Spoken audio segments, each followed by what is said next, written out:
Siap. Oke, untuk mempersingkat waktu, silahkan Bu Ana untuk mempresentasikan, nanti teman-teman bisa langsung bertanya via chatbox ya, nggak usah ditunggu sampai akhir sesi ya. Oke, silakan Bu Ana. Baik, terima kasih Mbak Nina atas waktunya. Assalamualaikum warahmatullahi wabarakatuh. Perkenalkan nama saya Ana Oktavia Setiawati.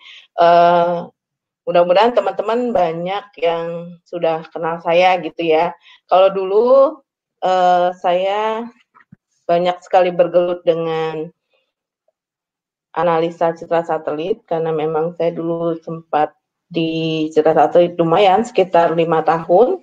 Kemudian saya Videonya bergeser. belum diklik Bu. Maaf Oke. Bu, videonya.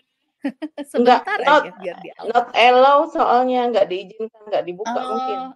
Oke, saya buka ya aksesnya. Oke, lanjut Bu. Ya, jadi pagi ini saya akan memaparkan terkait dengan pemanfaatan satelit meteorologi untuk cuaca ekstrim, khususnya adalah satelit Himawari yang memang banyak digunakan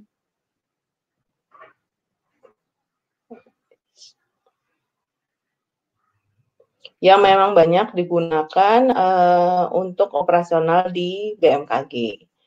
Jadi nanti yang akan dipaparkan di sini adalah mungkin kita akan merefresh dari awal ya, dari awal bagaimana terkait dengan channel-channel atau kanal dari satelit Himawari, kemudian teori singkat, bagaimana identifikasi tipe-tipe awan menggunakan citra satelit, dan kemudian masuk ke pemanfaatan melalui analisa multispektral.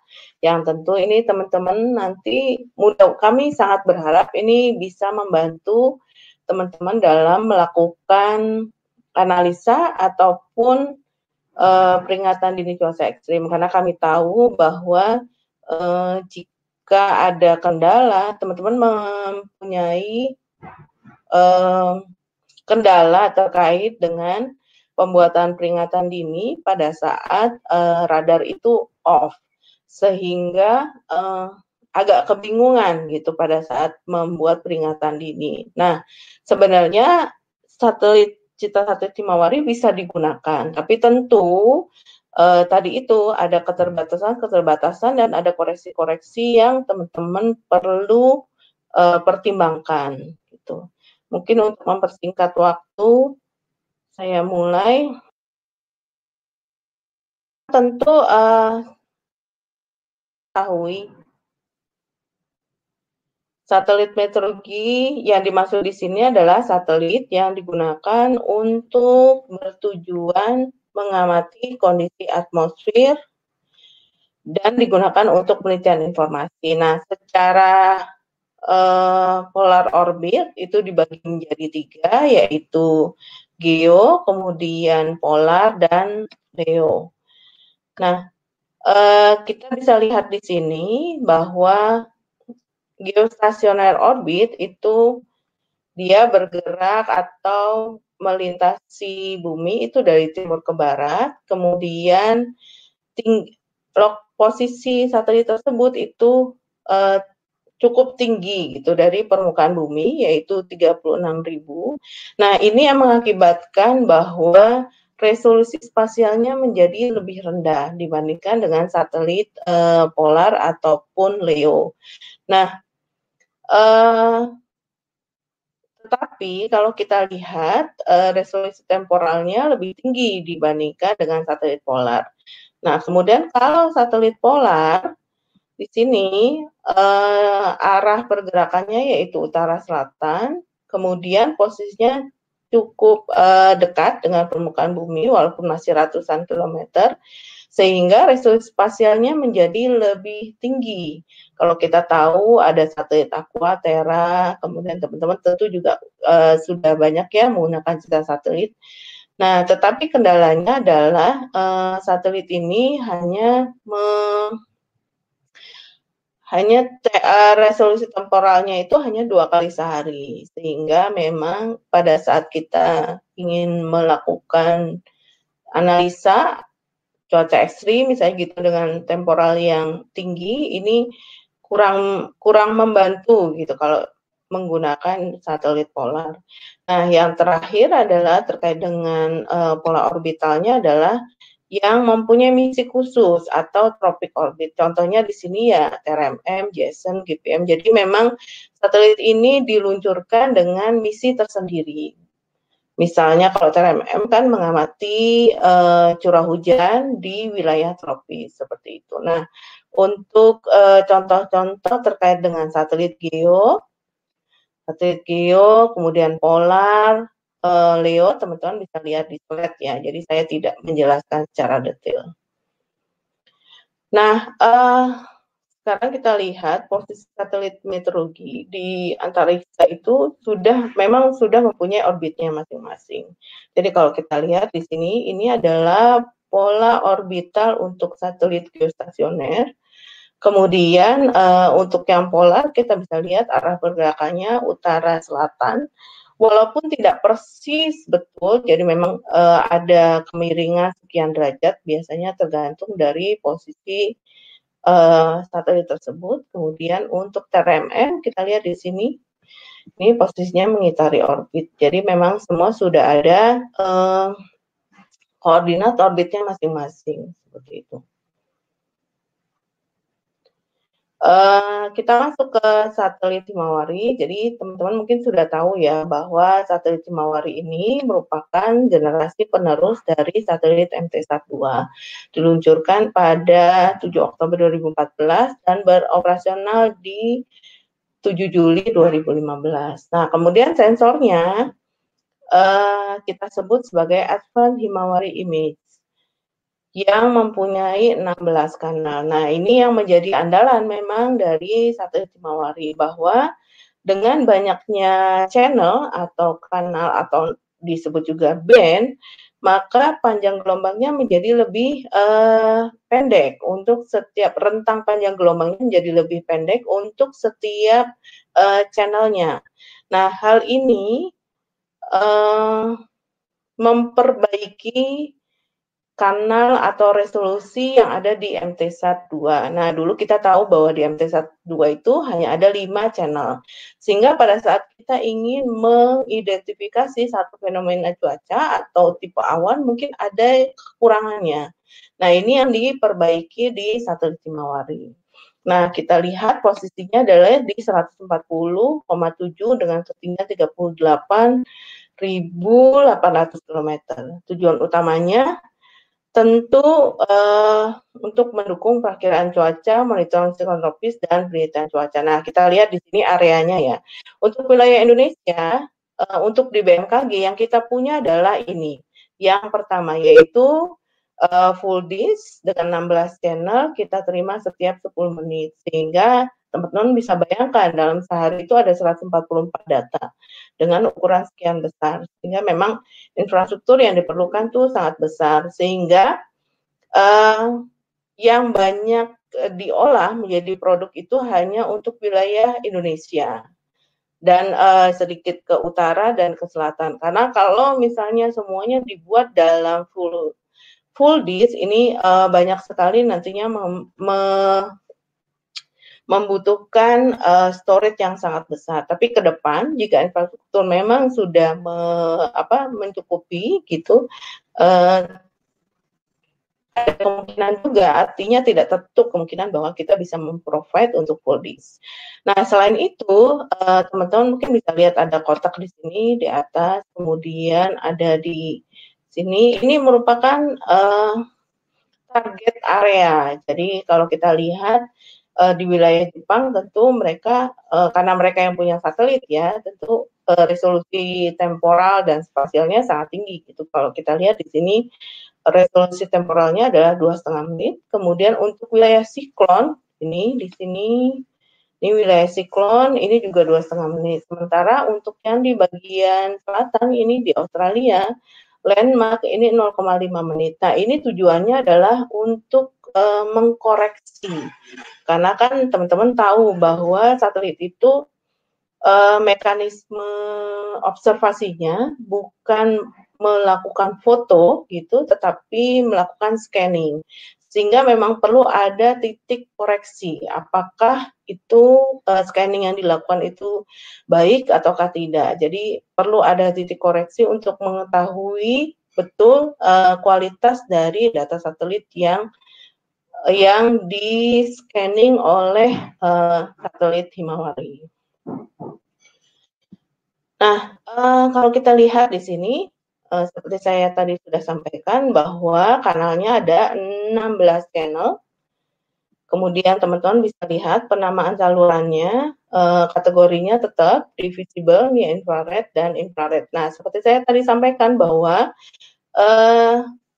resolusinya atau fenomena cuaca yang bisa ditangkap sekarang menjadi lebih baik karena memang panjang gelombangnya di sini menjadi lebih rapat seperti itu dengan resolusi spasial yang juga meningkat. Kalau dulu untuk IR itu 4 km, maka sekarang 2 km, bahkan visible sampai ke 0,5 km.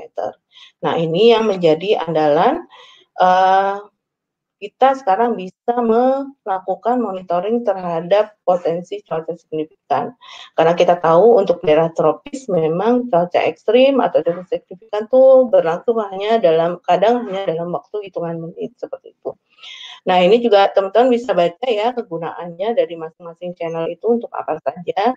Nah, ini merupakan konsep dasar yang harus teman-teman pahami betul pada saat nanti akan melakukan analisa atau memahami bahwa kalau ada produk, kita harus tahu bahwa produk ini, misalnya ada produk turunan, nanti ini merupakan produk yang dibuat dari channel apa saja gitu. Nah, sehingga teman-teman bisa memahami betul apa sih sebenarnya yang ada di dalam satu citra satelit. Nah, ini juga nanti akan dibahas lebih detail di sesi praktek. Saya harap sih sebelum masuk sesi praktek teman-teman sudah memahami betul terkait dengan kanal-kanal ini. Karena pada saat kita ingin melakukan analisa multispektral nanti kita harus tahu channel apa sih yang akan digabungkan, seperti itu.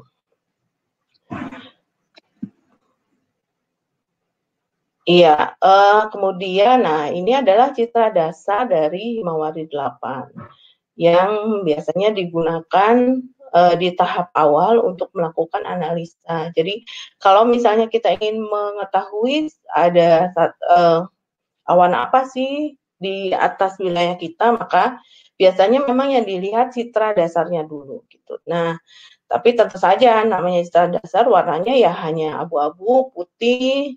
Nah, ini yang perlu teman-teman memang pelajari terus-menerus sehingga terbiasa gitu. Karena kalau nggak terbiasa memang agak sulit gitu membedakan antara awan yang satu dengan awan yang lain dengan menggunakan citra dasar. Nah, di sini kita tahu bahwa ada kanal visible.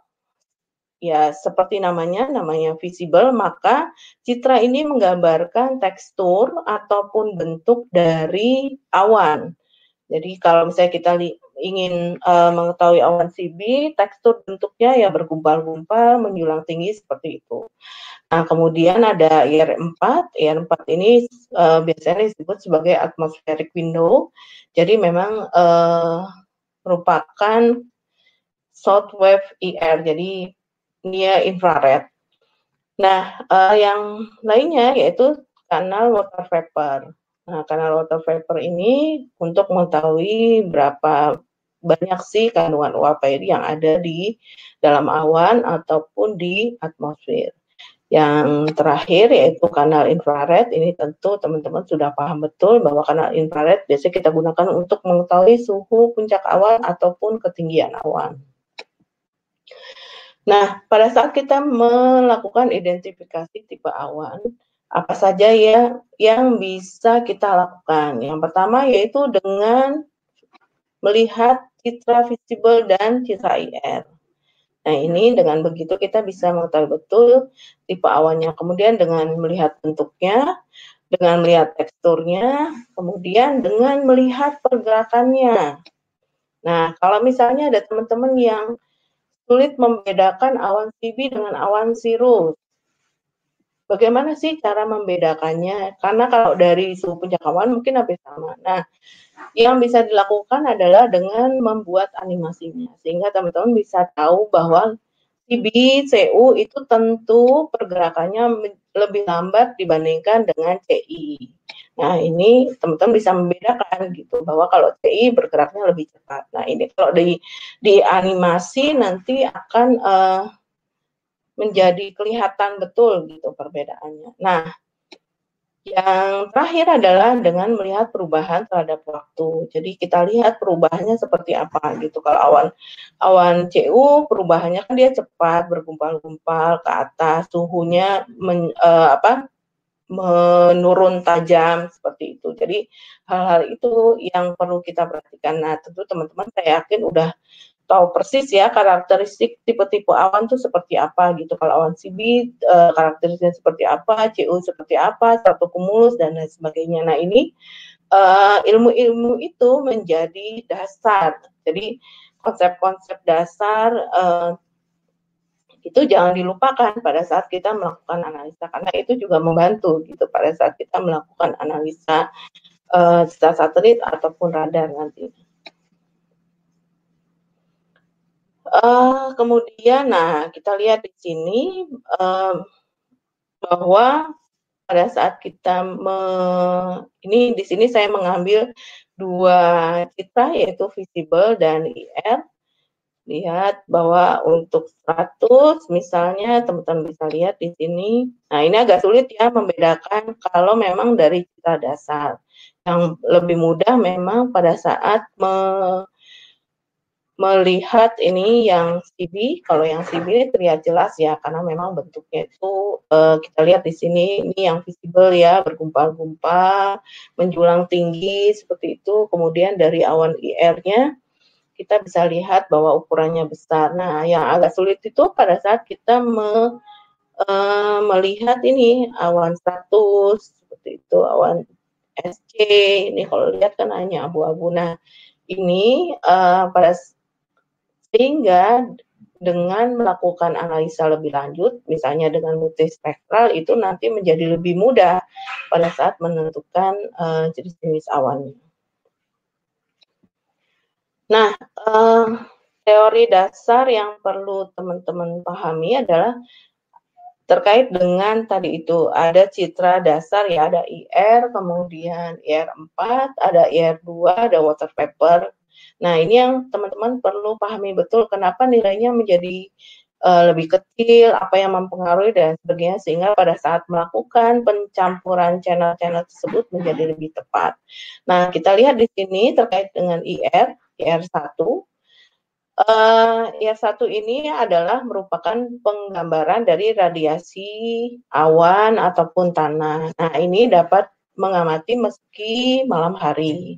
Kemudian sukar diserap oleh atmosfer. Nah, ini berguna untuk mengestimasi ketinggian puncak awan. Nah, ini makanya kita bisa mengetahui terus atau kalau teman-teman sering melihat citra IR enhance ya, kan itu siang malam itu bisa di-provide terus. Karena ini tadi memang IR itu suka diserap oleh atmosfer, sehingga memang menjadi produk andalan pada saat menginformasikan terkait dengan awan yang ada di atmosfer, baik itu siang malam tidak akan ada kendala.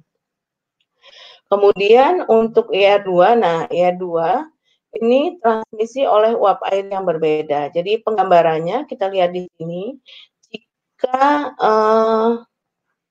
pantulannya dari atau sumber transmisinya dari permukaan, maka nilai IR2 lebih rendah dibandingkan IR1. Karena tadi itu ada pengaruh dari water vapor atau uap air. Jadi kalau ada uap air, memang gelombangnya terserap oleh uap air tersebut, walaupun tidak semuanya. Kemudian jika ada awan rendah, maka pantulannya itu atau transmisinya IR1 dan IR2 ini hampir sama, tapi tidak sama gitu. Jadi memang nilai IR2 tetap lebih rendah dibandingkan dengan IR1. Nah, bagaimana kalau asalnya dari awan tinggi? Nah, kalau dari awan tinggi, karena kita tahu bersama bahwa semakin ke atmosfer ketinggiannya semakin lebih tinggi, maka memang kelembapannya menjadi lebih kering, sehingga nilai IR1 dan IR2 nilainya akan sama. Nah, bagaimana karakteristik IR2 dibandingkan IR1? Perbandingan transmisi oleh awan. Jadi kita tahu kalau ada bahwa gelombang itu akan dipantulkan pada saat mengenai satu permukaan benda. Nah, kita lihat di sini kalau awannya rendah, tetap saja akan bisa sampai ke permukaan bumi, sehingga nilai R1 akan lebih tinggi dibanding R2, karena R2 ini diserap oleh permukaan bumi. Tetapi jika ada awan tebal, maka akan langsung dipantulkan oleh awan tebal tersebut, sehingga nilai R1 dan R2 akan sama. Kemudian bagaimana sih karakteristik water vapor dibandingkan dengan IR2? Nah, kalau water vapor jelas ya bahwa sangat dipengaruhi oleh kandungan uap air. Jadi kalau ada uap air, nilai water vapornya akan lebih rendah dibanding dengan IR. Kemudian kalau awan tinggi tentu seperti tadi ya, karena semakin ke atas semakin kering, maka nilai R1 itu sama dengan water vapor. Nah, bagaimana dengan IR4? Nah, IR4 ini kita sebut sebagai atmospheric window, artinya ada efek dari sinar matahari. Nah, pada saat siang hari, nilai dari IR4 ini dipengaruhi oleh tadi itu, sinar matahari.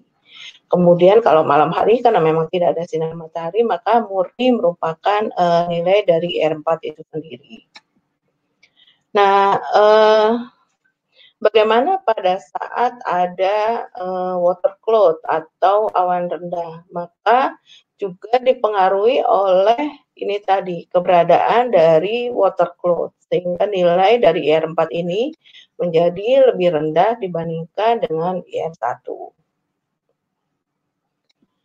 Nah, karena kita akan berbicara terkait dengan potensi cuaca signifikan atau potensi cuaca ekstrim menggunakan sinar satelit, maka di dalam materi ini saya akan membahas sedikit bagaimana karakteristik dari awan CB.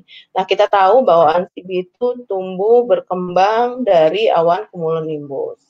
Nah, jadi di sini teman-teman juga harus memahami bagaimana sih cara membedakan karakteristik tahapan pertumbuhan awan CB untuk mempermudah pada saat melakukan analisa atau menggunakan citra satelit untuk peringatan dini.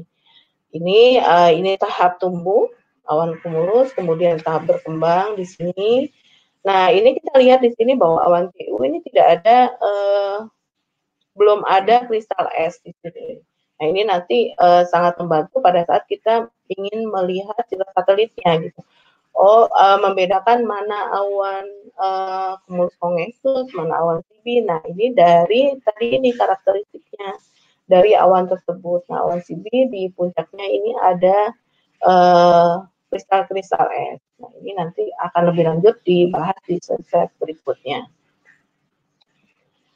Nah, kenapa kami tambahkan ini? Sebenarnya kemarin karena kami juga mengikuti sesi di awal, sesinya Bapak Widada terkait dengan tadi itu, bagaimana sih teman-teman selama ini melakukan analisa cuaca ekstrim ataupun membuat peringatan dini. Ternyata ada beberapa pertanyaan tentang bagaimana sih membedakan awan CB dengan CI, sehingga kami masukkan. Mudah-mudahan ini nanti bisa membantu ya. Jadi teman-teman pada saat melihat atau melakukan interpretasi citra satelit, itu bisa melihat bahwa kalau untuk awan CB itu terlihat lebih putih daripada convexus. jika dilihat dari infrared image. Jadi kita tadi di depan teman-teman udah lihat bahwa warnanya menjadi putih. Kemudian disertai dengan unfilled CI. Nah ini teman-teman bisa lihat perkembangannya dari awan CU, congestus, kemudian CB plus unfilled dan unfilled. Jika meluruh kan biasanya yang tertinggal adalah unfilled CI ini. Kemudian kalau cumulus congestus ini terlihat lebih kecil dibandingkan dengan CB karena memang tahap perkembangannya adalah cumulus congestus itu berada di tengah-tengah antara CU dan CB. Nah, bagaimana dengan unfilled CI? Nah, ini dapat terlihat dari animasi. Jadi tadi saya juga sudah sampaikan bahwa kalau hanya unfilled CI, maka dia akan bergerak lebih cepat dibandingkan CB. Karena CB kan tumbuhnya ke atas ya. Pergerakannya memang lebih lambat karena ukurannya memang besar. Lebih luas, kemudian memang lebih tinggi, berbeda dengan awan CI. Nah, ini memang perlu pemahaman-pemahaman pada saat melakukan interpretasi citra satelit. Jadi tidak bisa hanya menggunakan satu channel saja, atau tidak bisa hanya melihat dari citra pada jam tersebut saja. Jadi memang perlu ada trik-trik tertentu. Jadi dengan menggabungkan beberapa channel, kemudian mengambil beberapa waktu, sehingga tadi itu yang sudah saya sampaikan bahwa jika ingin mengetahui tipe awan, maka ada beberapa hal yang harus dilakukan. Tidak bisa hanya melihat satu citra saja. Nah, ini di sini kalau dilihat awan CB, kalau dilihat dari tampilan ini di sini adalah IR, kemudian di sini visible, terlihat ya jelas, dengan jelas. Memang paling enak itu melihat dari visible karena kita bisa tahu betul teksturnya seperti apa. Nah, ini dilihat juga dari water vapor, bisa terlihat bahwa kandungan uap air di dalam awan tersebut memang sangat tinggi gitu, sehingga memang dengan menggabungkan misalnya keempat channel ini, kita bisa yakin bahwa di situ memang ada awan cumulonimbus. Dan ditambah lagi dengan melakukan animasi. Nah, teman-teman bisa lihat di sini bagaimana sih pertumbuhannya ini sebenarnya animasi yang kemudian kita lakukan potongan-potongan sehingga bisa menggambarkan detail perkembangan mulai dari fase tumbuh, kemudian fase dewasa dan fase luruh. Nah, teman-teman bisa lihat. Nah, ini kalau dilihat di sini kenapa kok ini kan band IR tapi kok warnanya berbeda gitu. Nah, ini salah satunya nanti bisa nanti akan diajarkan di sesi praktek bagaimana sih mengubah warna dan lain sebagainya. Nah, kita lihat di sini jelas betul terlihat bagaimana perkembangannya dari fase tumbuh, kemudian fase dewasa sampai dengan fase luruh. Nah, saya lewat aja ya karena nanti akan lebih mudah kalau ada pertanyaan dari teman-teman menjelaskannya bagian mana yang kurang jelas sehingga bisa kita ulas kembali gitu. Nah, ini kalau dari water vapor ini terlihat seperti ini. Penggambaran fase pertumbuhan awan CB. Nah, dari fase tumbuh, fase dewasa, fase luruh memang betul terlihat ya bagaimana kandungan uap airnya mulai dari fase tumbuh kemudian sampai dengan fase luruh. Nah, ini yang paling mudah.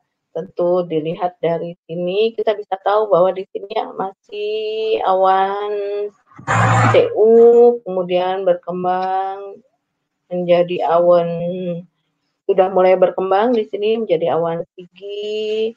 Nah, ini fase dewasanya sampai kemudian meluruh setelah tadi itu jadi hujan lebat, ataupun hujan es, ataupun puting beliung. Nah, ini adalah contoh-contoh produk satelit untuk membantu teman-teman dalam melakukan analisa ataupun peringatan dini cuaca ekstrim. Jadi bisa dilihat di sini bahwa pertama kita menggunakan Citra IR Enhance ini tentu teman-teman tahu semua ya, bisa menggambarkan suhu puncak awan, kemudian ini photo paper bisa diamati. Jadi misalnya kita ambil di sini ya, 2 sel ini. Nah, ini kita bisa tahu betul di sini.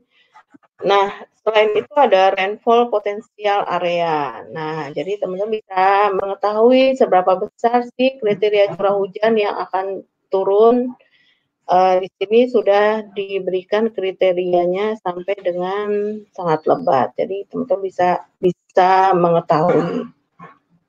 Nah, selain itu juga ada produk terkait dengan ketinggian puncak awan. Jadi teman-teman bisa menggunakan ini untuk juga mengetahui jenis awan apa sih. Tuh, karena kan kalau awan CU ketinggiannya hanya sampai sekian kilometer. Kemudian kalau awan sini bisa menjulang sampai dengan sekian kilometer. Nah, kemudian jika teman-teman kesulitan pada saat mengidentifikasi jenis-jenis awan, di sini juga sudah ada produk jadinya terkait dengan klasifikasi awan. Nah, dari Citra ini teman-teman bisa mengetahui sebenarnya ada awan apa saja sih di atmosfer ini. Nah, tinggal pakai aja nih. Jadi nggak tadi itu salah satu solusi jika teman-teman kesulitan menggunakan Citra Data, teman-teman bisa menggunakan klasifikasi awan ini. Nah, produk yang terbaru ini dari teman-teman satelit adalah yang kita sebut sebagai Rapid Developing Cumulus Area. Nah, ini memberikan informasi awan cumulus mana sih yang akan berkembang menjadi awan CB dalam 30 menit sampai 1 jam ke depan. Nah, produk ini bisa membantu teman-teman pada saat akan membuat peringatan dini. Tapi tentu tadi itu harus memperhatikan memang keterbatasan dari Citra satelit ini dengan melakukan koreksi-koreksi. Nah, ini adalah keterbatasan dari pengamatan melalui satelit. Seperti kita tahu pertama, bahwa satelit itu data atau image-nya diambil bukan dalam satu snapshot atau satu, kalau kita foto orang satu kali cekrek gitu, bukan. Tetapi menggunakan sistem scanning yang membutuhkan waktu. Nah, scanning-nya dari mana sih ini? Ilustrasinya di sini sudah ada, dari sini kemudian bergerak ke timur, barat, sampai seluruh bumi ini terscanning. Nah, hal ini yang mengakibatkan keterlambatan antara data observasi dengan pada saat data tersebut ditampilkan. Nah, sehingga teman-teman bisa mengambil waktu yang tepat gitu. Misalnya cuaca ekstrim terjadi di jam 13. Teman-teman tidak bisa mengambil di jam 13. Kenapa? Karena itu tadi bahwa observasi yang dilakukan secara satelit itu membutuhkan waktu. Jadi harus mengambil waktu sebelumnya, atau misalnya mengambil data dari jam 12.30 sampai 13.00. Jadi memang dulu kami pada saat melakukan analisa biasanya diambil 10 menit sebelum kejadian, mengambil data 10 menit sebelum kejadian. Nah, ini memang betul-betul harus diperhatikan. Nah, yang kedua, keterbatasan yang kedua ini seperti ilustrasi di sini bahwa areanya dibuat menjadi grid-grid gitu. Jadi kalau ambil contoh di sini ya, untuk kanal IR itu satu grid adalah 2 km. Nah, hal ini yang mengakibatkan bahwa kalau ada awan dengan ukuran lebih kecil dibanding 2 km, itu tidak akan tampil di Citra satelit. Nah, ini juga yang perlu teman-teman perhatikan. Jadi di sini karena itu tadi ukurannya lebih kecil daripada satu grid-nya. Nah, keterbatasan yang ketiga terkait dengan resolusi. Kalau posisi awannya menjauhi dari posisi Citra satelit ini, kalau di sini ini posisi satelitnya, maka dilihat, teman-teman bisa lihat di sini bahwa resolusi dari awan yang ditampilkan di Citra satelit pada posisi yang dekat dengan posisi satelit tersebut, resolusinya menjadi lebih tinggi. Nah, kalau teman-teman sering memperhatikan ya bahwa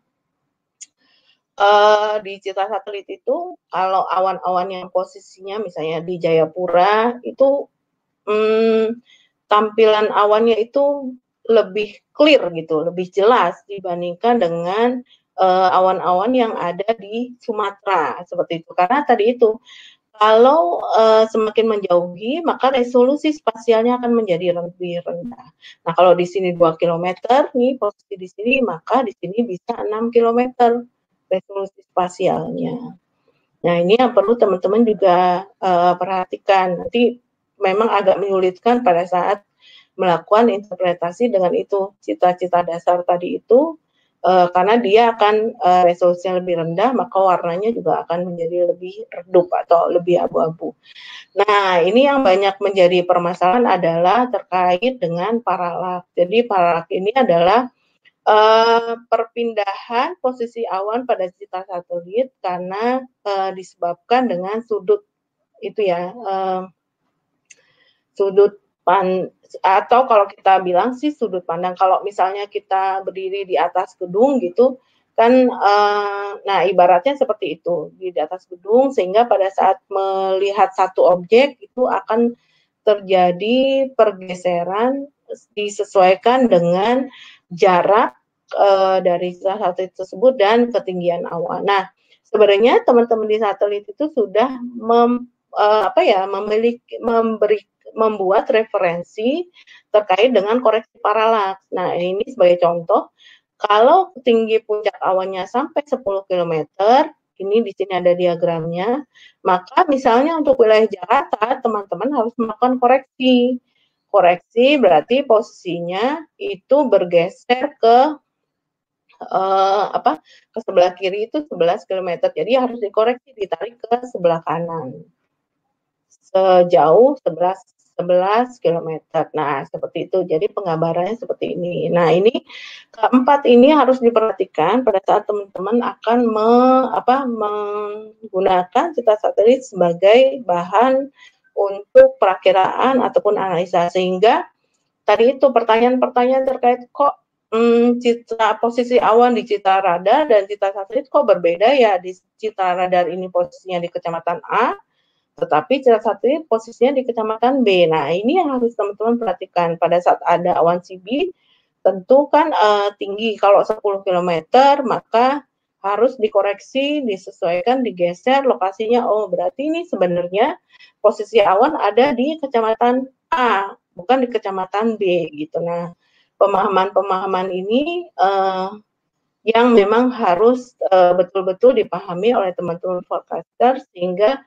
bisa melakukan koreksi gitu, bisa mengambil data-data atau citra yang tepat pada saat akan melakukan analisa perakiraan ataupun peringatan dini cuaca.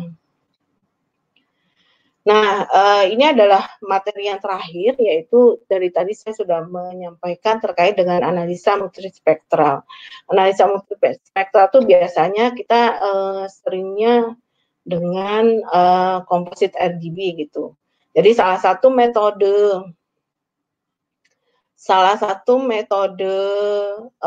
analisa multispektral yaitu komposit RGB, yaitu dengan memberikan warna-warna di channel-channel tersebut, kemudian dilakukan koreksi sehingga bisa menampilkan warna menyesuaikan dengan tadi itu apa sih yang ingin kita sampaikan atau yang ingin kita ketahui.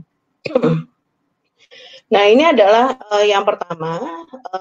Nanti bagaimana membuatnya ya, teman-teman akan diajarkan pada sesi praktek. Walaupun sebenarnya produk ini juga ada dalam bentuk jadi. Jadi bisa juga langsung digunakan karena produknya sudah tersedia. Nah, RGB natural color ini biasanya digunakan untuk tadi itu membedakan dari vegetasi, kemudian padang pasir, es. Nah, kalau mungkin di kita banyak nanti high level ice cloud dan low level water cloud. Nah, ini teman-teman bisa melihat warnanya. Nah, kalau yang ada di citra di sebelah kiri ini tentu kita tahu bahwa di wilayah Indonesia ini sekarang posisinya banyak sekali high level ice cloud. Jadi banyak sekali awan-awan konvektif yang posisinya ketinggiannya ya karena dia high level, maka dia ketinggiannya lumayan ya. Nah, kemudian kita lihat di sini, teman-teman juga bisa membedakan mana vegetasi, mana dataran itu yang ada pasirnya. Nah, ini saya sih berharap ini bisa membantu teman-teman pada saat mengidentifikasi sebenarnya bagaimana sih kondisi di atas atmosfer kita secara generalnya. Nah, produk berikutnya adalah RGB Hermes. RGB Hermes ini digunakan untuk analisis massa udara, aliran jet stream, dan dapat digunakan untuk analisis siang dan malam. Nah, ini teman-teman bisa melihat bagaimana sih gambaran yang ada, gambaran atau bisa juga memberikan informasi terkait dengan fenomena cuaca yang menyebabkan kondisi cuaca signifikan di wilayah Indonesia. Karena ini biasanya menggambarkan fenomena cuaca yang skalanya global ataupun regional. Jadi memang misalnya di sini, kalau misalnya di sini ada jet stream, maka akan terlihat aliran jet stream-nya ini ke arah mana, kemudian mendesak kemana. Nah, ini akan digambarkan di sini. Nah, kemudian kondisi massa udaranya juga, apakah dia hangat dengan banyak kandungan uap air, ataukah dia massa hangat dengan aliran uap air yang tidak terlalu banyak. Ini juga bisa teman-teman lihat dari produk yang ada di sini. Oke, saya cepat aja ya, karena ternyata waktunya udah lewat ya. Nah, kemudian terkait dengan konvektif, jadi kalau teman-teman ingin melihat safer weather, ini bisa menggunakan produk ini, RGB Day Convective Dome. Di sini teman-teman bisa melihat deep precipitation-nya berasal dari mana, apakah CB, ataukah ini awan cirrus. Jadi ini sangat berguna untuk membedakan apakah itu awan CB, ataupun awan cirrus, ataupun awan fiber dicampur dengan cumulus convectus, dan lain sebagainya. Nah, dari sini RGB Day Microphysics, ini kalau kita lihat warna-warni sekali ya. Nah, ini banyak sekali teman-teman bisa melihat apakah itu awan rendah, awan tinggi, posisinya apakah di dalamnya air ataupun ada kristal-kristal es. Nah, ini bisa membantu teman-teman menentukan tadi itu jenis-jenis awannya seperti apa, kondisinya seperti apa, apakah di situ bercampur, apakah ada awan CB ataukah awan CO saja, dan lain sebagainya. Nah, ini kalau malam hari ini teman-teman bisa menggunakan produk ini karena antara malam dan siang itu tentu berbeda. Di sini RGB Night Microphysics ini digunakan untuk analisis awan, kemudian fog 100, contrail, dan snow. Jadi di sini juga sudah ada keterangan ya bahwa warna-warna ini menggambarkan apa saja. Gitu. Nah, ini produk sandwich ini sebenarnya saya yakin teman-teman banyak yang sudah menggunakan sebetulnya ya, tapi memang belum familiar. Jadi kalau ingin mengetahui monitoring deep convection ini bisa menggunakan produk sandwich ini. Ya, seperti sandwich bahwa ini dua channel yang di layer.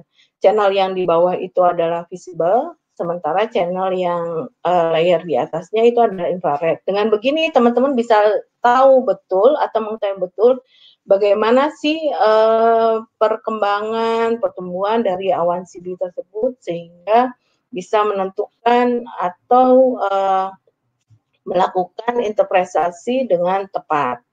Nah, kita lihat di sini suhunya ini dari infrared, kemudian dari sini teman-teman bisa melihat tekstur atau bentuk dari awan tersebut. Nah, rainfall potensial ini teman-teman juga bisa langsung pergunakan. Di sini ada rumusnya. Jadi di sini berasal dari cloud top temperatur IR.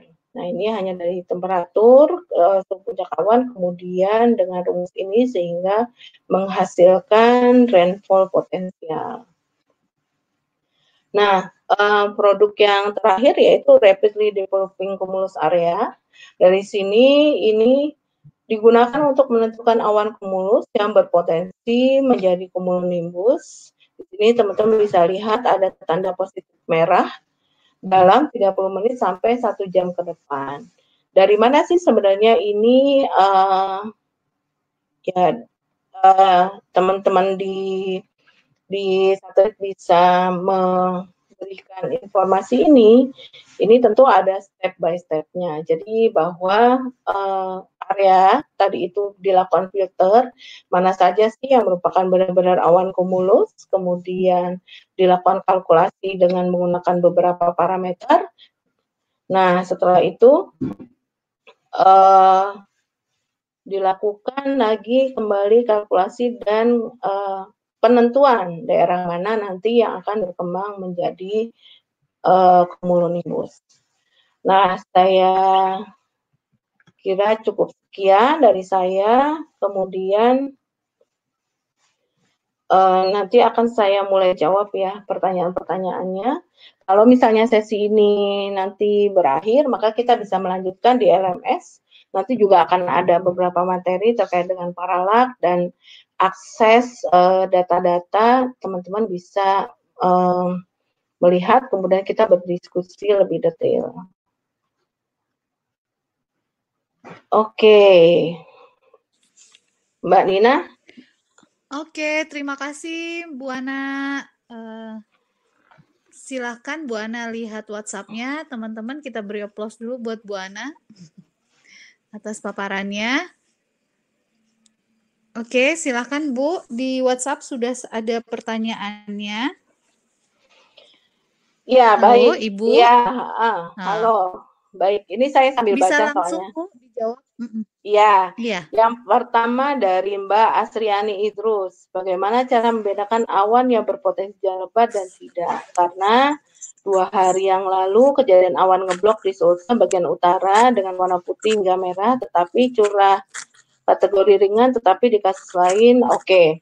Nah, ini yang tadi saya sudah sampaikan ya, bahwa pada saat kita melakukan tadi itu analisa, jangan menggunakan satu produk saja, tetapi gunakanlah berbagai produk. Nah, salah satu contohnya tadi adalah ada rainfall potensial. Jadi di situ bisa menggambarkan kategori hujan pada tahap ringan, sedang, lebat sampai dengan sangat lebat. Memang kalau dari hanya melihat dari citra IR enhanced saja itu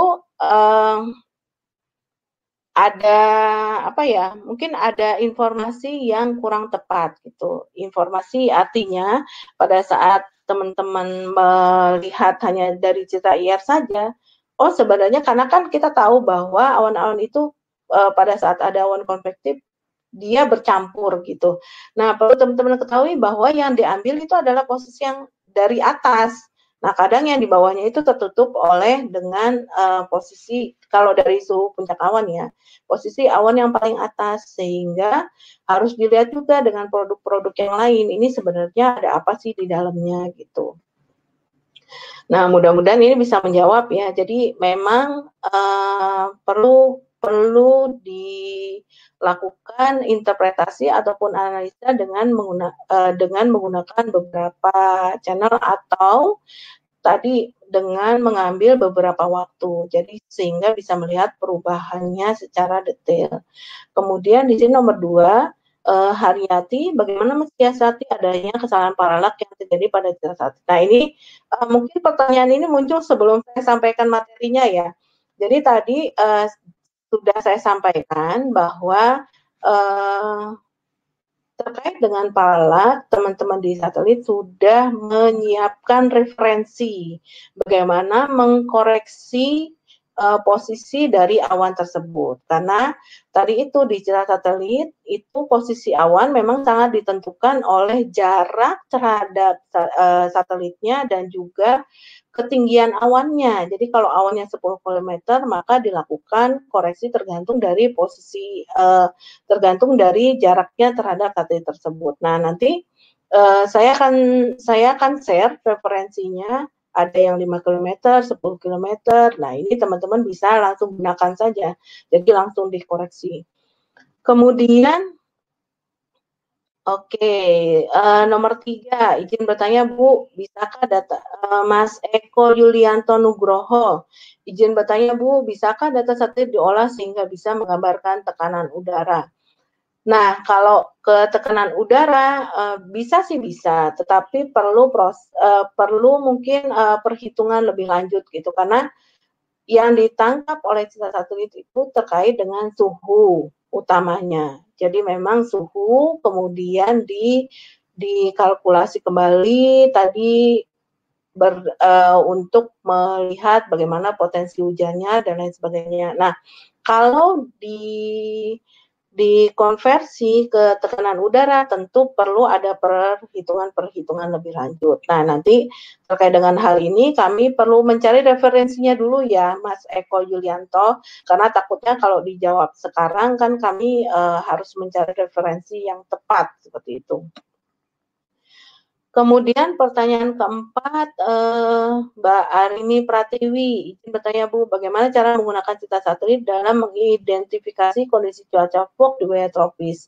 Apa adakah cara dan metode yang dapat digunakan? Nah, kalau tadi itu pertama gunakanlah citra dasarnya, kemudian kalau fog kan biasanya kita lihat, pertama kita lihat bentuknya, kemudian kita lihat dia bergerak cepat, lebih cepat ataukah tidak dibandingkan dengan awan yang lain. Nah, solusi yang lainnya adalah tadi dengan melakukan analisa multispektral, sehingga fog itu biasanya kan warnanya coklat ya, coklat muda, kemudian sampai ke coklat tua. Nah, dengan melakukan analisis multispektral, kita bisa tahu persis fog itu posisinya ada di mana sih gitu. Nah, ini nanti akan diajarkan di sesi praktek nanti bagaimana melakukan analisa. Kalau dari citra satelit dasar memang sulit ya, apalagi dari IR jelas nggak kelihatan, IR in hand maksud saya, itu tidak terlihat. Dari citra dasar bisa terlihat, tapi itu tadi karakteristiknya kalau fog seperti apa gitu. Kemudian yang paling mudah dengan menggunakan analisa multispektral fog seperti apa gitu. Jadi nanti kami akan share kembali informasi detail terkait dengan bagaimana sih melakukan analisa untuk kondisi cuaca fog. Ya, metodenya dengan analisa multispektral tadi ya.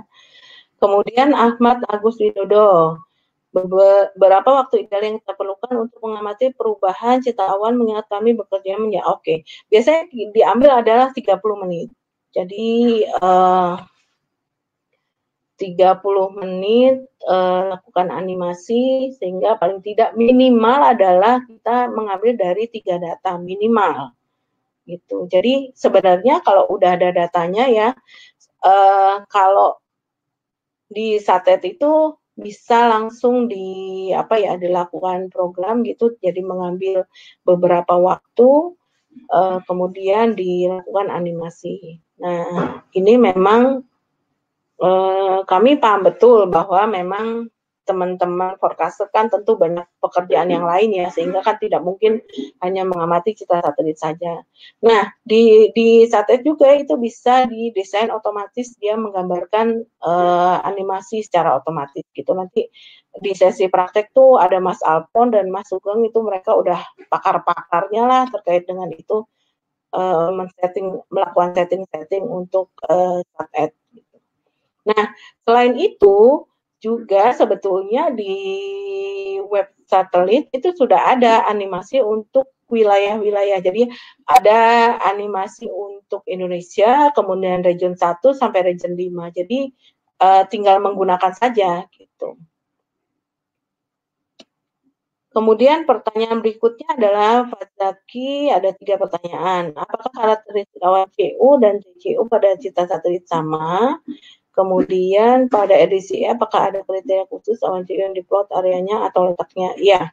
Nah, apakah karakteristik awan CU dan TCU pada citra satelit sama? Tentu tidak. Kalau awan CU kan kecil-kecil dia bentuknya.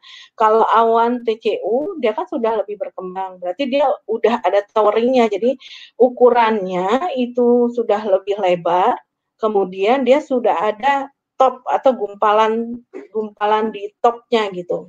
Jadi sudah terlihat memang kalau dari kanal visible.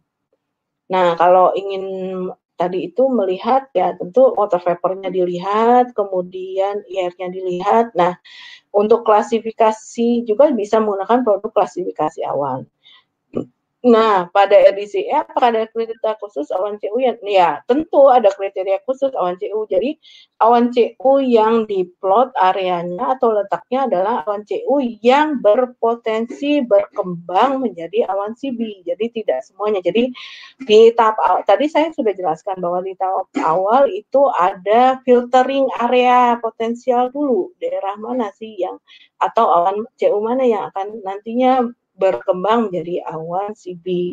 Kemudian dilakukan analisa calculating parameter, beberapa parameter, setelah itu baru penentuan. Seperti itu. Pada gambar itu yang berwarna hampir semuanya di atas laut. Apakah memang awan di atas daratan itu tidak dimasukkan? Oh tidak, semua awan dimasukkan. Jadi memang mungkin pada saat citra satelit itu memang yang berpotensi adalah wilayah yang di atas laut. Tapi sebenarnya tidak. Jadi semua awan teman-teman nanti bisa ke ini ya, bisa ke webnya satelit. Jadi di situ memang sudah ada produknya, jadi bisa diamati. Jadi tidak hanya di atas laut saja, tapi kebetulan di citra itu yang berpotensi mayoritas adalah posisi yang di atas laut. Kemudian pertanyaan ketiga, apakah sampah pada posisi awan rendah di setiap daerah sama Bu gitu. Nah ini tadi sudah saya sampaikan ya bahwa koreksi paralak itu berdasarkan jarak dan ketinggian awan. Nah ini tentu yang saya tadi juga sudah jawab di depan ya. Tony Setiawan, lifetime-nya CB dan CI berapa lama Ibu Ana? Nah ini saya pikir sih teman-teman lebih paham ya kalau lifetime-nya CB di wilayah tropis berapa menit sih sebenarnya gitu. Kalau yang sebenarnya tergantung dari selnya. Kalau single cell tidak terlalu lama ya, 5-10 menit misalnya seperti itu sudah setelah dia terjadi hujan, dia sudah meluruh. Nah, kemudian nah tetapi kalau yang multi cell tentu lifetime-nya menjadi lama. Nah, terkait dengan CI ini juga tergantung tergantung areanya.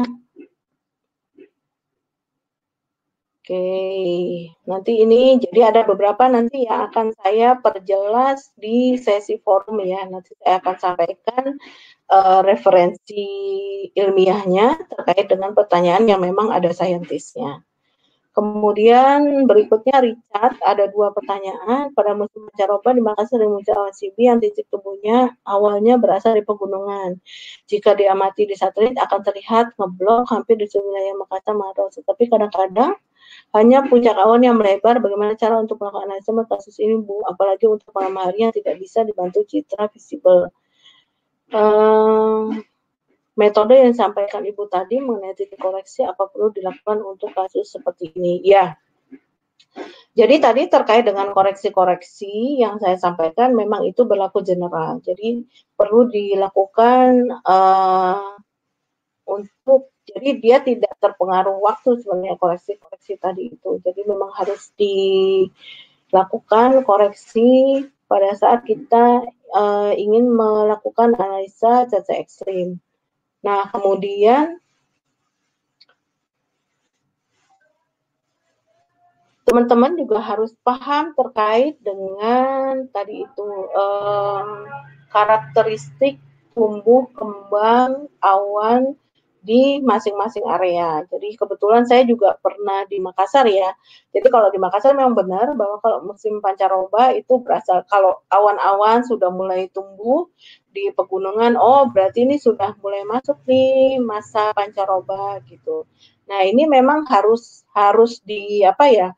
Harus di blend antara pengetahuan lokal kita dengan pada saat kita melakukan interpretasi atau analisa menggunakan citra satelit. Jadi pemahaman-pemahaman lokal ini juga perlu dimasukkan pada saat kita menentukan, karena kan citra satelit ini sebenarnya tools ya yang membantu seperti citra satelit, citra radar, kemudian NWP ini sebenarnya tools yang membantu teman-teman dalam melakukan analisa, perakiraan ataupun peringatan dini. Nah, pengetahuan-pengetahuan dasar, kemudian pengetahuan terkait dengan teori-teori, konsep-konsep itu juga jangan ditinggalkan. Artinya harus di blend antara seperti ini tadi sudah diketahui bahwa kalau musim pancaroba awannya dari pegunungan. Kemudian berarti area yang nanti akan hujan itu adalah area ini gitu. Nah, termasuk koreksi jadi di match-kan antara tadi itu koreksi-koreksi dari citra satelit dan pengetahuan lokalnya. Kemudian mohon dijelaskan mengenai produk RDCA bagaimana metode untuk melakukan interpretasi mengenai produk ini. Nah, kalau RDCA ini tidak perlu dilakukan interpretasi. Jadi ini produk jadi sebenarnya. Produk jadi yang teman-teman bisa langsung pakai. Tidak perlu dilakukan interpretasi. Jadi hanya melihat saja area mana sih yang banyak positif merahnya. Nah, kalau areanya banyak positif merahnya, berarti ini akan berkembang nih 30 menit sampai 1 jam ke depan. Nah, metodenya bagaimana nanti akan dijelaskan lebih detail pada saat sesi prakteknya. Jadi karena memang ini antara teori dan praktek ini dipisahkan seperti itu, karena praktek nanti akan dijelaskan lebih detail kembali terkait dengan bagaimana produk itu di-generate. Nah, yang perlu adalah bahwa produk ini karena masih baru ya, jadi memang membutuhkan koreksi-koreksi atau membutuhkan feedback dari teman-teman forecaster, sehingga kalau pada saat ada kesalahan, kemudian ada yang kurang tepat, tolong kami dapat diinfokan sehingga kami bisa memperbaiki dari produk tersebut. Selanjutnya, Justicia Priscil Denisa Galensong. Apakah saat awan CB sudah mulai meluruh waktu pembuatan peringatan dini, apakah peringatan ini masih perlu diupdate atau tidak? Nah,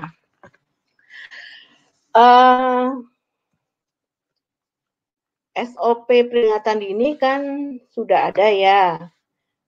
Nah, tentu menyesuaikan dengan SOP peringatan dini saat mulai meluruh dan waktu pembuatan peringatan ini apakah peringatan masih perlu diupdate atau tidak. Nah, ini tentu keputusan ada di teman-teman forecaster, apakah awan CB tersebut karena sudah meluruh masih ada potensi cuaca ekstrimnya ataukah tidak. Nah, ini tentu dikembalikan lagi ke teman-teman. Jadi tolong dibaca kembali SOP peringatan dininya seperti apa.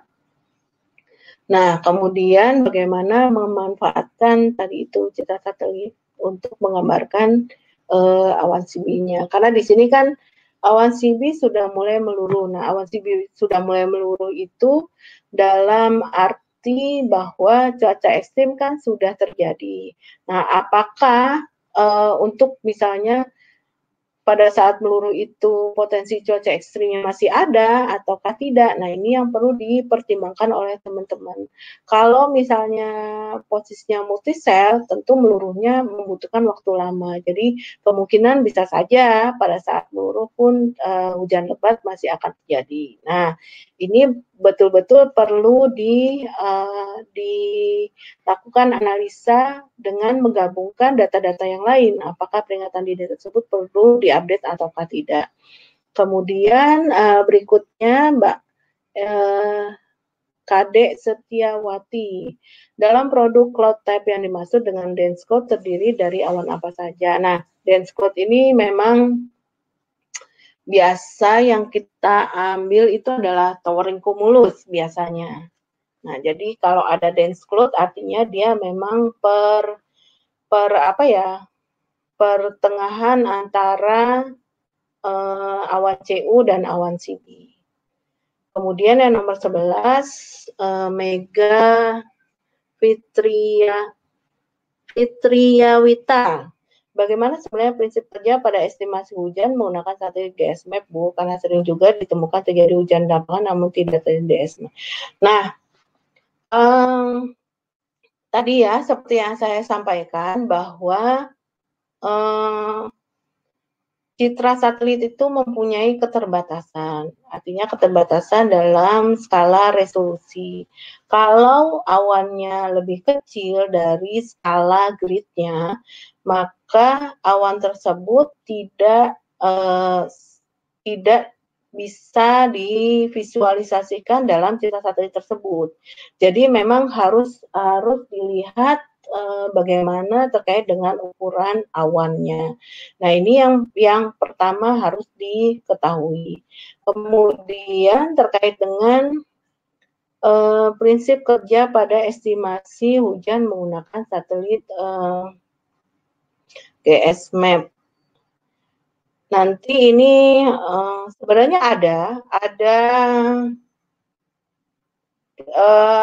referensi prinsip kerja untuk mengestimasi hujan dari GSMAP. Nanti saya akan sampaikan di grup ya, karena saya harus membuka referensinya dulu, kemudian karena ini waktunya kan tinggal 16 menit, sementara pertanyaan masih banyak, nanti kami catat, kami sampaikan kembali di forum. Nanti Mbak Nina mungkin bisa membantu ya, diposting lagi di forum, sehingga kami bisa lebih mudah untuk menjawab pertanyaan-pertanyaan yang tadi perlu referensi lebih detail. Yang ke-12 Mbak Anissa Nindi, apakah produk Tur Edisia bisa digunakan untuk pembuatan peringatan dini? Iya, produk Edisia ini memang kami generate untuk membantu teman-teman dalam pembuatan peringatan dini, karena memang ini basisnya adalah untuk perakiraan. Tadi saya sudah sampaikan bahwa awan di sini menggambarkan awan cumulus yang berpotensi berkembang menjadi awan cumulonimbus dalam 30 menit sampai 1 jam ke depan. Nah, ini perlu itu tadi dilihat bagaimana sih perkembangannya, apakah awan itu akan hanya single cell saja ataukah dia akan berkembang lebih jauh seperti itu, sehingga bisa digunakan untuk membantu teman-teman membuat peringatan dini. Nah, kalau konsep dari edisi ini seperti tadi saya sampaikan bahwa awan cumulus itu semua awan yang ada kemudian difilter, diambil awan cumulusnya, kemudian setelah difilter dilakukan penghitungan dengan beberapa parameter. Kalau di slide terlihat jelas ya, teman-teman bisa baca tuh parameternya apa saja. Nah, dari situ kemudian baru dilakukan keputusan atau penentuan awan-awan CU mana sih yang berkembang menjadi awan cumulonimbus. Nah, seperti itu konsep dari EDCI. Kemudian apakah produk satelit di web? Produk satelit yang di web BMKG itu belum ada koreksi paralel. Hanya ada satu produk warning dari citra satelit yang sudah menggunakan koreksi paralel. Nanti kami akan share alamat untuk mengakses warning satelit. Jadi teman-teman di satelit itu sudah membuat warning berdasarkan citra satelit. Nah, ini produk ini sudah dilakukan koreksi terkait dengan paralaknya. Jadi posisinya sudah presisi, tidak lagi tadi itu ada pergeseran dan lain sebagainya. Nanti kami akan share nomor 14, Mas Dedi Ardana, bagaimana cara menentukan letak posisi satelit untuk menghindari perakiraan nilainya semakin besar seperti di Aceh. Iya. Nah, tadi saya sudah sampaikan ya bahwa dikurangi atau dikoreksi berdasarkan tadi peta dari koreksi paralak. Jadi yang pertama perlu teman-teman lakukan adalah melakukan estimasi terkait dengan ketinggian awan tersebut. Nah, setelah mengetahui ketinggian awannya, maka teman-teman bisa mengambil koreksi paralak yang tepat, karena tadi saya sudah sampaikan paralak ini, koreksi paralak tergantung dari jarak dan ketinggian awan tersebut. Gitu. Izin Bu, adakah link khusus channel Citra satelit lain seperti channel IAN? Iya, semua ada linknya. Saya pikir sebenarnya sudah sering di-share ya alamat link-link khusus untuk mengakses citra-citra lain atau produk-produk lain yang belum tampil di web utama. Nanti kami akan share linknya di sisi forum ya, supaya lebih detail. Termasuk tadi itu untuk GSMap, kemudian RDCA, dan channel-channel yang lain. Kalau secara umum teman-teman bisa buka di web satelit, yaitu satelit.bmkg.go.id. Selain di web BMKG utama juga ada, di bmkg.go.id juga ada. Jadi teman-teman bisa lihat di dua itu. Kemudian nanti kami akan share untuk yang produk-produk lain. Kemudian Mas Tony Setiawan, kami kan membuat windshear warning, umumnya kami buat maksimal 20 menit sehingga masa aktif CB umumnya 20 menit. Mohon koreksi.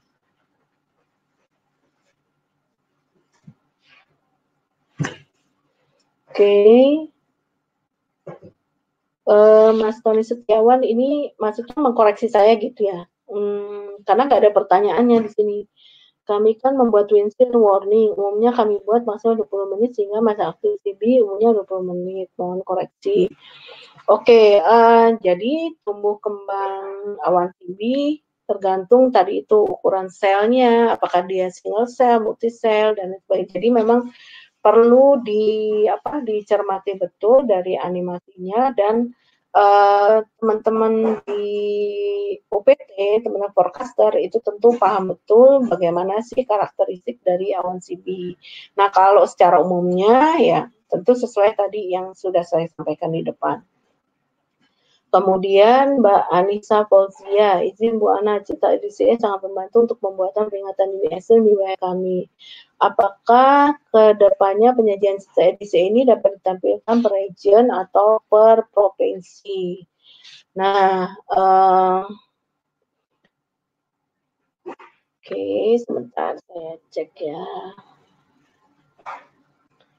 User password masing-masing telah diberikan ke UPT. Contoh user, ya. Nanti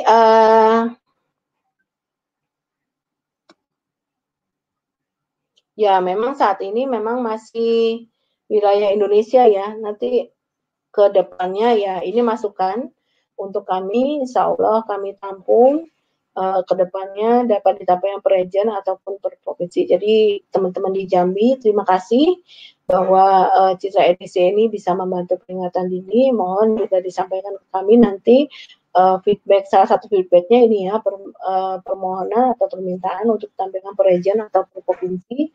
Mudah-mudahan ke depannya ini bisa digenerate selain posisi yang sekarang adalah wilayah Indonesia. Terus yang terakhir Mas Iki, mohon izin Bu untuk satu festival dan edisi apakah ada tampilan per provinsi atau per region seperti enhance. Nah ini memang sejauh ini sih belum ya untuk yang per provinsi atau per region. Nah ini masukan untuk kami, insya Allah nanti kedepannya kami bisa membantu teman-teman dengan memberikan tampilan untuk provinsi atau region. Mungkin itu Mbak Nina. Lumayan juga ya. Alhamdulillah pertanyaannya banyak. Halo Bu Ana, terima kasih atas jawabannya. Sebenarnya masih banyak nih Bu pertanyaannya. Iya, kita lanjut kita lanjut di sesi forum aja. Di sesi forum Mbak Nina nanti Mas Alfons Tugeng biar bisa bantu jawab juga gitu. Itu ada Pak Tony, ada klarifikasi, Ibu mau direspon dulu atau gimana? Di mana ya? Di chat Bu, kata Pak Tony, di chat box yang sebelah kiri. Oh, maksudnya mohon saya yang dikoreksi. Seharusnya saya mempertimbangkan apakah itu mana ya, single cell atau multi cell. Oh, oke. Iya, maksudnya seperti itu. Jadi memang dalam melakukan interpretasi harus dilihat betul kalau yang awal CD itu apakah dia single cell atau multi cell, karena lifetime-nya kan beda ya. Kalau single cell dia cepet, kalau multi cell tentu dia banyak, apalagi dia sampai masif gitu kan, ukurannya bisa sampai sekian puluh bahkan 100 km misalnya seperti itu. Ya, mungkin itu Mbak Nina. Oke, Bu Ana. Sebelum menutup, Bu Ana bisa menyampaikan mungkin resum atau kesimpulan atau merangkum, atau mungkin Mas Alfon dulu. Silakan Bu. Oh iya, oke. Mungkin sebelum ditutup, Alfon udah dikasih akses? Sudah Bu. Oke. Sebelum saya tutup ya, mungkin Alfon bisa kasih pengumuman dulu, Mas Alfon. Baik Bu, terima kasih untuk rekan-rekan sekalian. Besok kita akan masuk sesi praktek. Untuk memperlancar, sebaiknya materi atau bahan untuk praktek dapat di-download terlebih dahulu.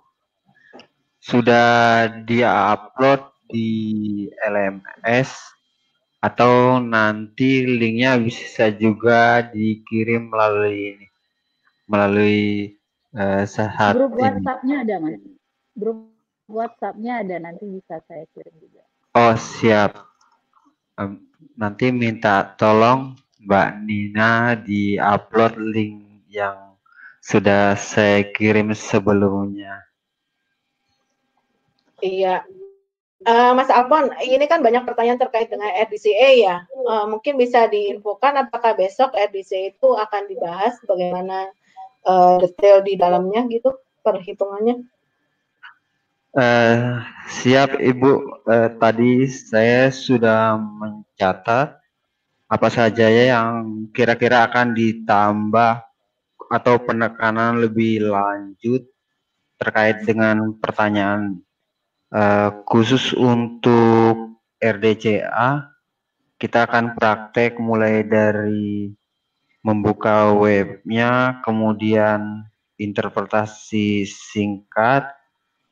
Jika memungkinkan waktunya, kita akan sampaikan algoritmanya seperti apa.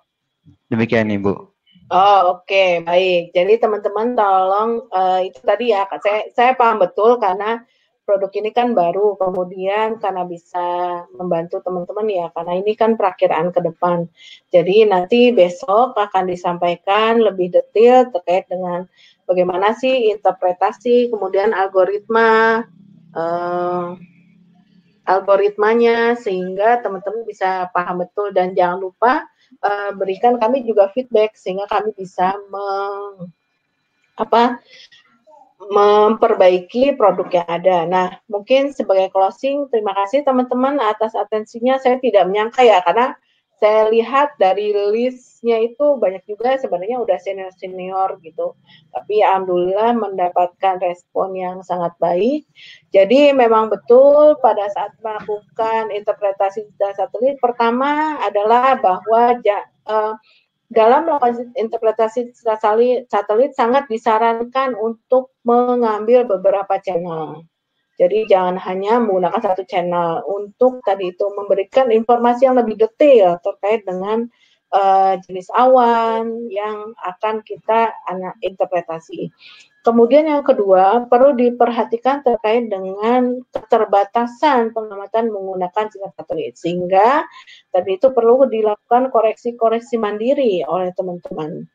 Nah, yang berikutnya adalah karakteristik, teori, konsep, dasar terkait awan itu juga jangan dilupakan, termasuk karakteristik cuaca di lokal masing-masing. Sehingga dengan menggabungkan atau mengkompilasi semua informasi itu, teman-teman bisa melakukan analisa, perakiraan, dan peringatan dini yang lebih baik dibandingkan sebelumnya. Terima kasih, mudah-mudahan ini bisa membantu teman-teman semua. Kami masih terus membuka pintu untuk teman-teman jika ada yang ingin ditanyakan atau didiskusikan. Bisa kita lanjutkan setelah ini di forum diskusi, atau nanti kalau misalnya ada kendala selama operasional, silahkan menghubungi saya, Mas Alfon, Mas Sugeng, untuk kita diskusikan kendala teman-teman dalam melakukan interpretasi satelit. Termasuk tadi ya, masukan-masukannya untuk generate produk-produk di level provinsi ataupun region. Insya Allah semua masukan itu kami tampung. Mudah-mudahan kedepannya menjadi lebih baik untuk membantu teman-teman semua. Mungkin itu dari saya. Terima kasih. Wassalamualaikum warahmatullahi wabarakatuh. Mbak Nina, silakan. Waalaikumsalam warahmatullahi wabarakatuh. Terima kasih Bu Ana, teman-teman semua. Kita ucapkan terima kasih untuk Bu Ana beserta timnya. Kita beri aplaus sekali lagi. Mudah-mudahan apa yang disampaikan hari ini bisa bermanfaat buat kita semua ke depannya. Dan mohon maaf jika kalau kami sebagai penyelenggara ada kurang-kurangnya. Terima kasih. Oh iya teman-teman semua, sebelum mengakhiri sesi online ini, ada beberapa hal yang ingin saya sampaikan selaku panitia. Mungkin mohon jangan log out dulu ya, berikan kami sedikit waktu.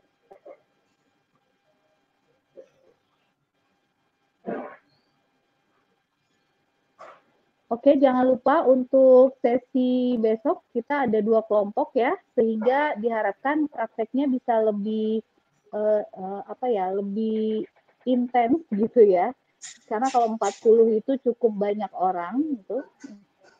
Kemudian ini jangan lupa kemarin tugasnya NWP itu dikumpulkannya di forum ya, sehingga bisa direspon oleh pengajarnya dan bisa dipelajari bersama-sama. Teman-teman yang lain juga boleh kok merespon hasil tugas temannya yang lain. Ini berikutnya, ini saya mungkin sudah share juga di grup WhatsApp ya. Ini menyangkut karena kita sudah di minggu terakhir teman-teman. Jadi saya harapkan bagi Bapak Ibu yang belum memenuhi kewajibannya terkait tugas ataupun mengikuti aktivitas yang ada di LMS, mohon untuk dapat segera mengerjakannya.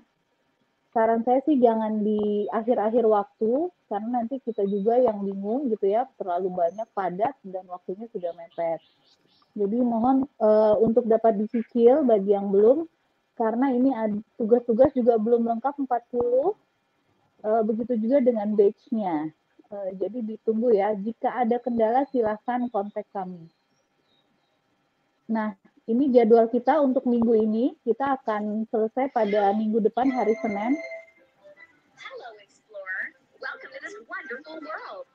Here you can play with animals or try complete puzzles. Mohon maaf. Terus di sini teman-teman besok kita akan ada sesi sinkronus pagi dan siang ya. Kalau tidak ada perubahan jadwal akan ada pagi dan siang. Kemudian hari Kamis dan Jumat kita ada 2 kali lagi sesi sinkronus dan terakhir di hari Senin. Jadi ini progres jadwal kita ya.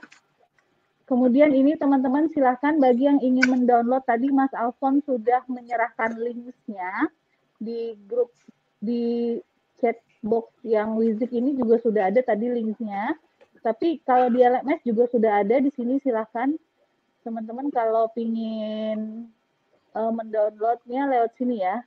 Jadi memang filenya cukup lumayan besar, jadi kalau bisa download di saat-saat waktu internet sedang tidak sibuk ya.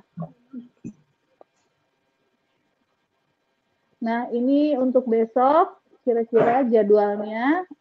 Jadi teman-teman diminta mengerjakan dulu Oke, nanti Mas Alfon akan menunjukkan bagaimana penggunaan metodenya, kemudian cara aksesnya juga, terus silahkan dicobakan, diberikan waktu untuk mencoba secara mandiri dan nanti baru tanya jawab. Ini selama proses sinkronus. Jadi tolong disiapkan perangkat-perangkat yang memang nanti diperlukan untuk praktek, seperti mungkin komputer, aplikasi, dan sebagainya ya. Ini untuk sesi besok. Sedangkan untuk sesi praktek radar, nah teman-teman akan diberikan tugas yang dikerjakan terlebih dahulu sebelum sesi sinkronus. Nanti akan diupload di LMS dan nanti akan saya kabarkan kapan tugasnya itu sudah diupload atau belum oleh pengajarnya. Sampai sini mungkin yang saya sampaikan. Ada pertanyaan sebelum saya, Mas Denny dan Mbak Ika mengakhiri sesi ini? Kalaupun masih ada pertanyaan, silahkan manfaatkan forum LMS ataupun grup WhatsApp ya. Demikian dari saya dan Mas Denny dan Mbak Ika. Oh oke, ulang slide berikutnya. Oke, nanti akan saya share juga ini mungkin di grup ini. Apakah ini teman-teman? Oh oke. Ya, nanti saya share di grup juga ya, biar teman-teman dapat note-nya ya.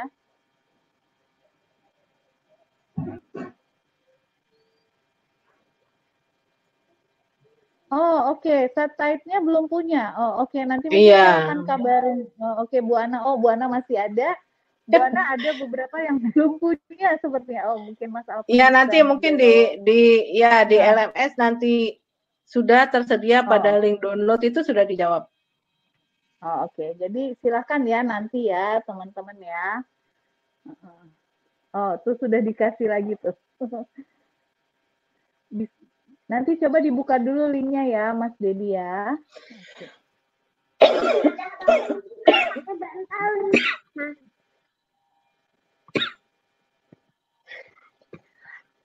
Oke, ada lagi pertanyaan? Oh, ini ada terakhir. Ini Bu Ana, pertanyaan teknis nih. Oh, Bu Ana, nggak bisa. Kok tidak bisa dibuka ya, Pak, aplikasi? Oh. GPM, GSMAP ya maksudnya ya. GSMAP ada nanti di sharing. Jadi nanti saya akan sharing aksesnya di forum ya.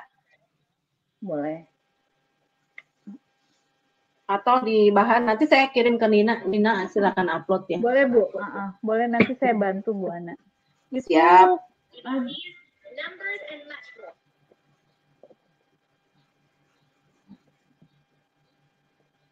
Oke, sudah ini ya dapat dimengerti semua ya Bapak Ibu. Tidak ada pertanyaan lagi. Mungkin kalau ada pertanyaan nanti kita bisa tanya via WhatsApp group atau di LMS ya.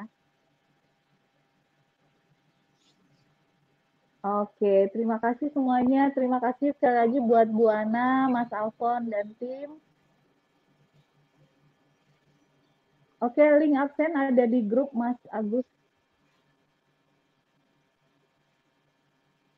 Oke, terima kasih semuanya. Mohon maaf jika ada salah-salah kata dari saya mewakili panitia.